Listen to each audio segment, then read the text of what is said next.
Bienvenidos a EduNation, un espacio donde el futuro no es algo que esperamos, sino algo que enseñamos hoy. Bueno, aquí estamos nuevamente con un nuevo episodio y si es la primera vez que te sumás, bienvenido o bienvenida. Te recuerdo que el propósito de este espacio es incentivar a los educadores y animarlos a innovar para traer nuevas experiencias al aula, experiencias que enriquezcan a los estudiantes y que sean realmente relevantes en el siglo XXI. En el capítulo de hoy nos vamos a centrar en la importancia de la alfabetización inicial, porque, que hagamos o no, esta será la base para desarrollar más tarde una alfabetización digital con bases sólidas.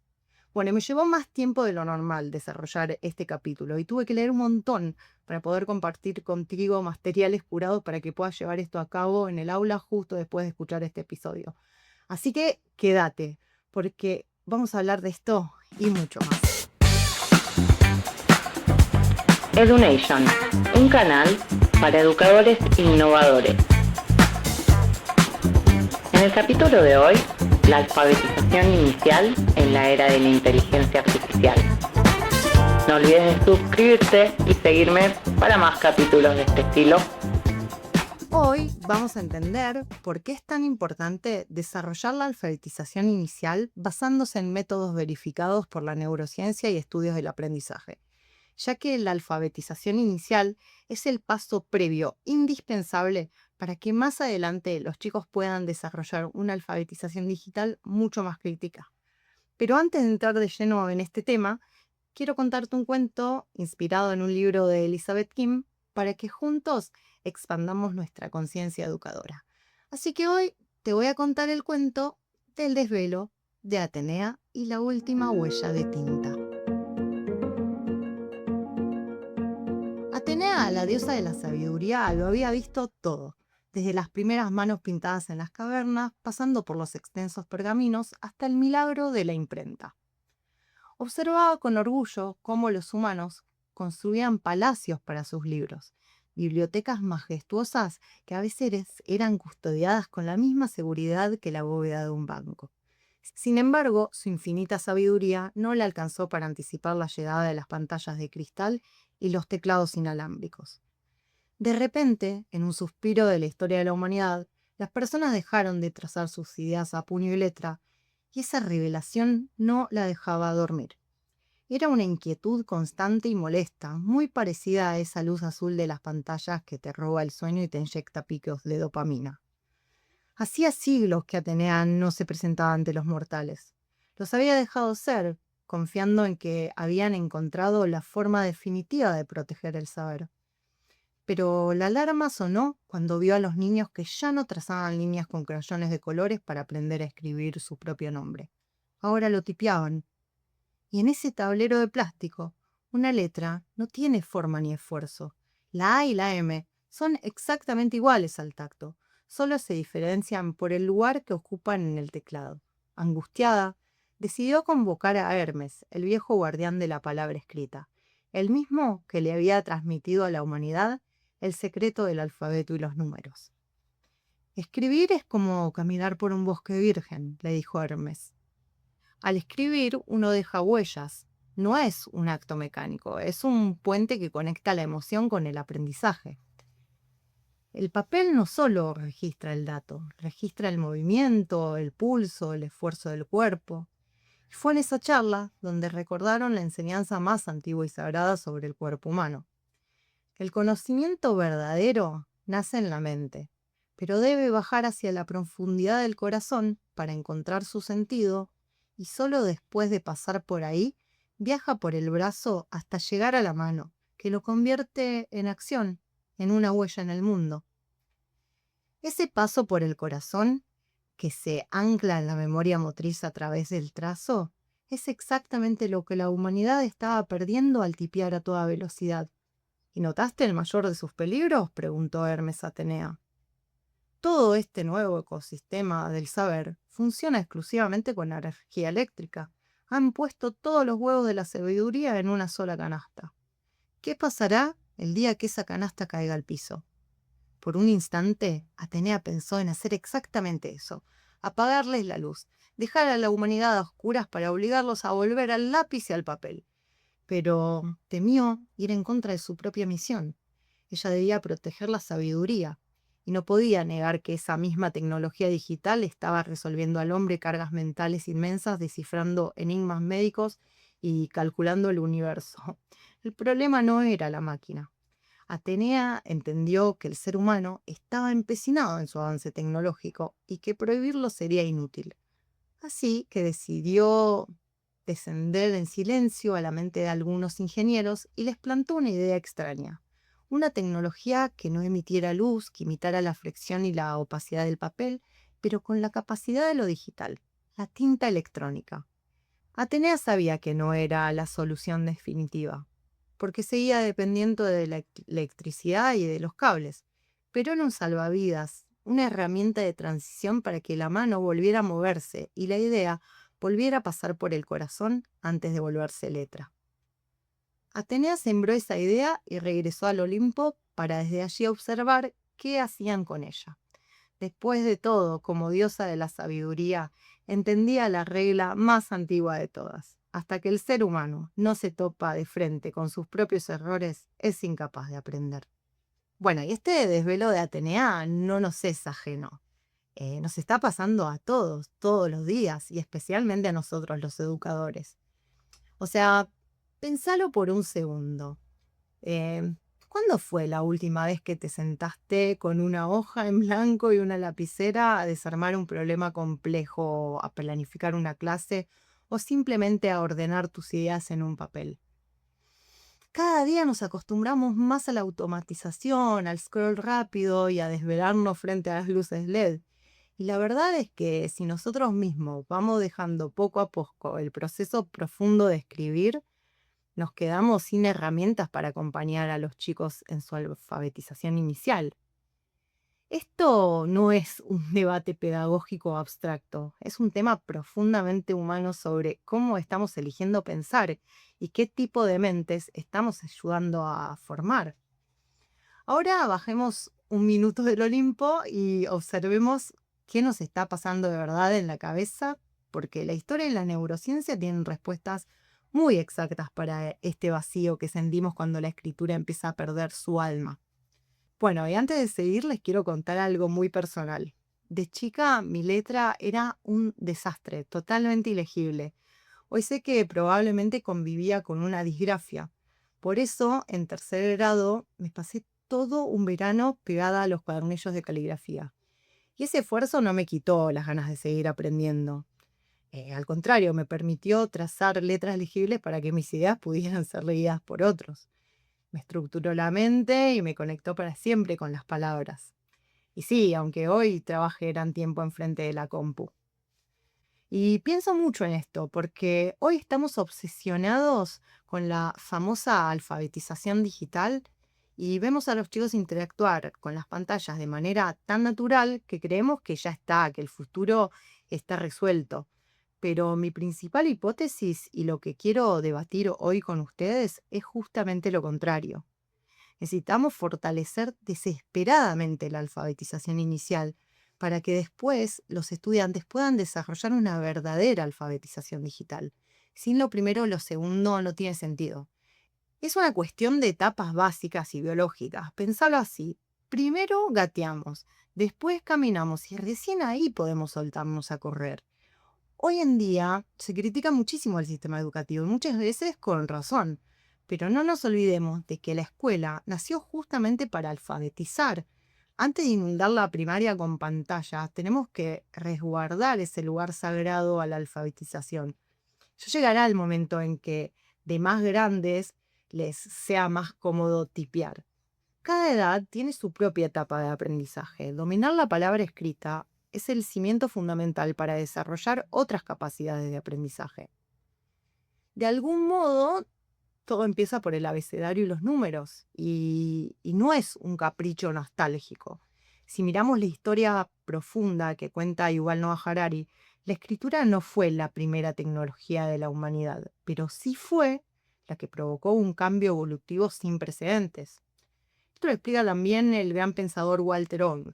La escritura nos cambió la estructura mental y nos obligó a organizarnos en el tiempo, a archivar, a pensar con lógica lineal. El problema es que hoy esa estructura se está rompiendo.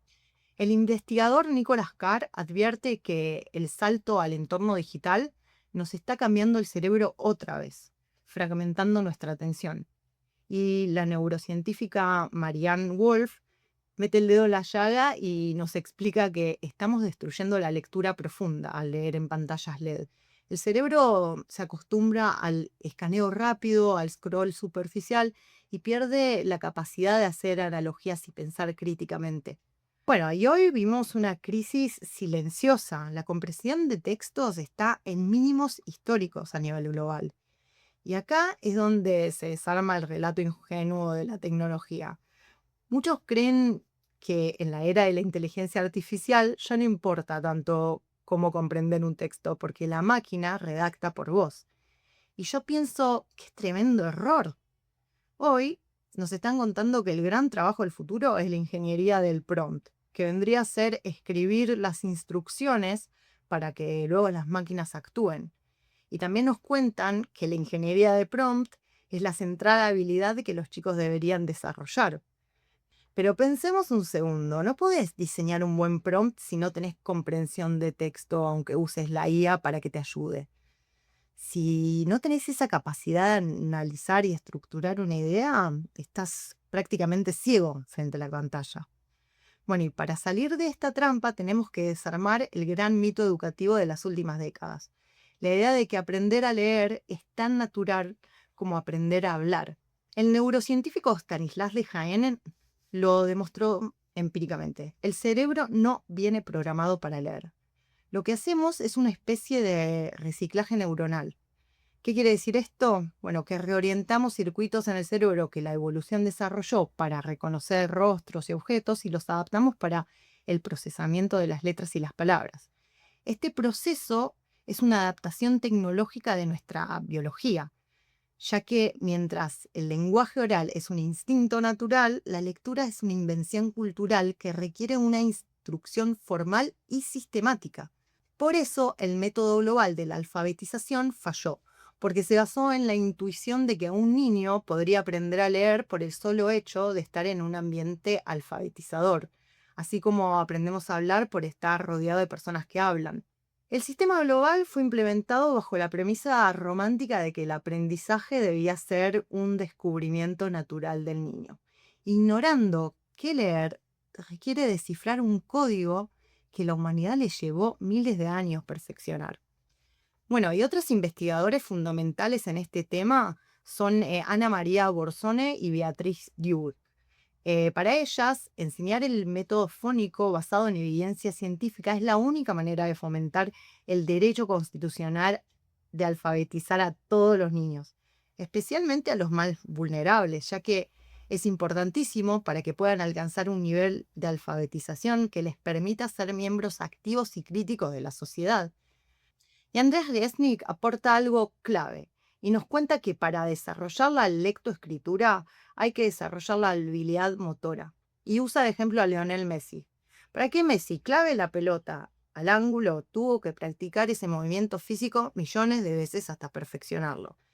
Y en la alfabetización pasa lo mismo. El estudiante necesita meter el cuerpo, trazar la letra a mano para crear ese rastro motor en el cerebro. Por eso, Resnick promueve hoy un programa de alfabetización llamado Kalulu, que es prácticamente un salvavidas que deberíamos de usar urgentemente, porque nos otorga acceso como educadores a una técnica de enseñanza que respeta nuestra biología y no basándose en conceptos románticos. Y bueno, ¿cómo desarrollamos esta capacidad con herramientas tecnológicas sin quemar etapas cognitivas? Bueno, si realmente quisiéramos innovar y usar una herramienta tecnológica que nos permita llevar todo esto a cabo, yo no optaría ni por las computadoras ni por las tablets. Más bien optaría por una tabla de tinta electrónica, más conocido como e-ink. Y sé lo que me van a decir, pero Vane, la tinta electrónica es carísima. Sí, y es verdad, si no podés optar por ellas, optá por el lápiz y el papel.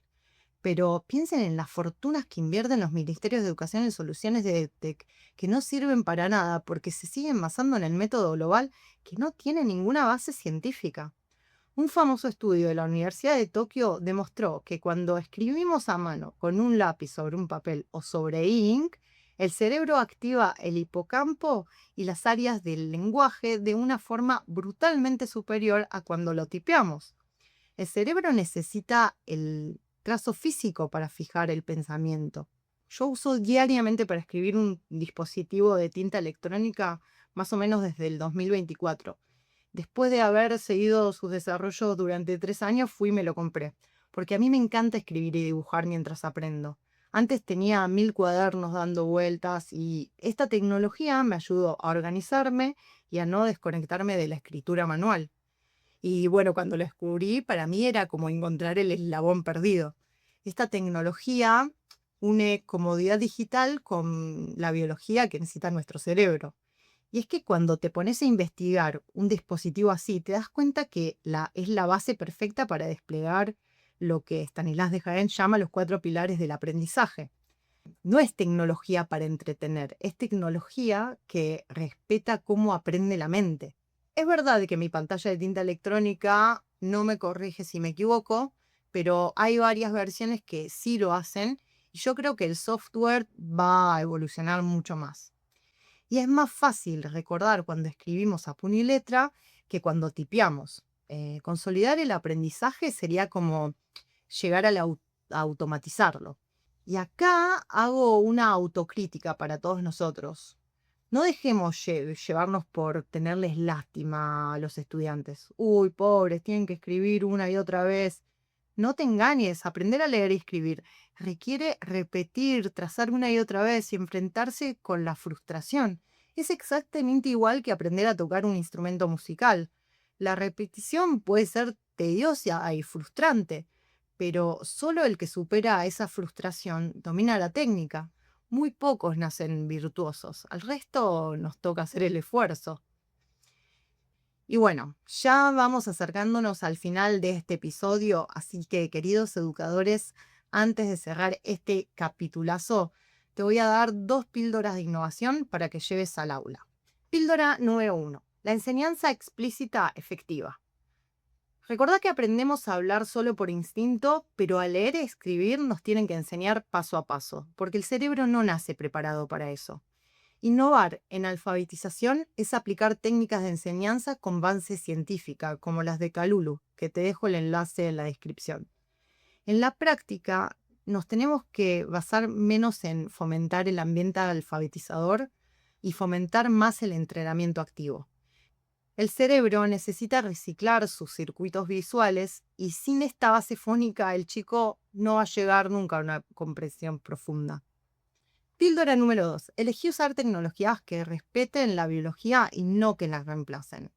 Acá la clave es entender que no toda herramienta digital está al servicio de la alfabetización. Por eso, si vas a invertir plata en comprarle una tableta a un nene, mejor comprarle una tableta de tinta electrónica. Es verdad que a simple vista parece que solo reemplaza el viejo cuaderno, pero esta tecnología tiene un tremendo potencial para nuestro desarrollo cognitivo y en los niños podría promover muchísimo el aprendizaje.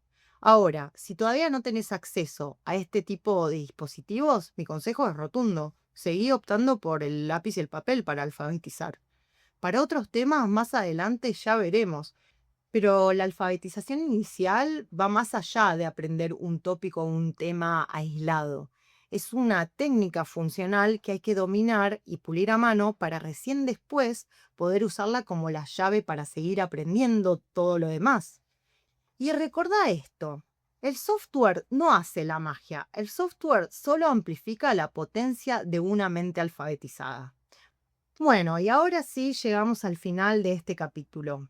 Espero que te haya servido y si tenés un colega que crees que le puede interesar, compartí este capítulo, recomendalo, sumalo a este debate.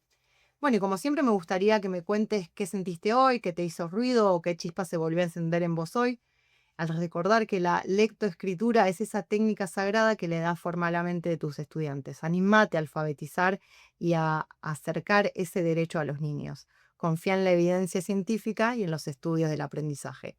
Gracias por permitirme acompañarte e inspirarte. Soy Vanessa Copiler y recordá, el futuro nos espera. se enseña. Hasta el próximo episodio.